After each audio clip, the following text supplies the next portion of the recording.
halkan maanta aan joogno iyo buurtan aan fuushanahay ay ku dhisan yahay dhismayaasha dhufaysada adaga oo dhagaxaan iyo ciid la istaba dhigay aad la isku adkeeya waxa deganaan jiray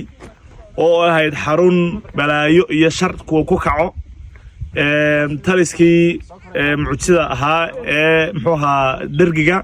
ama mingista xil maryam meeshu deganaan jiray askartiisa deganaan jiray weeyaan magaalada Arabi ayay ku taalaa wax loo yaqaano agteeda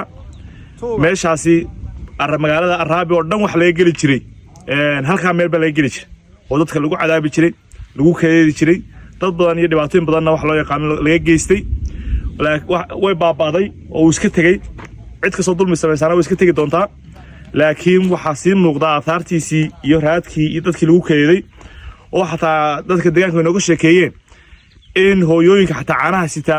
laga qubi jiray oo laga daadin jiray wax kale iska dhaaf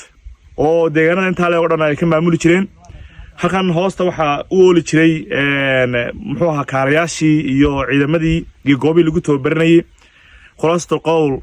dhulkan waa dhul awiyaashi aad loogu dulmiyay kaydad badan ay ka soo dhaceen haddana insha Allah taala ilaahay subhanahu wa ta'ala ka kor qaaday salaamu calaykum wa rahmatullahi wa barakatuh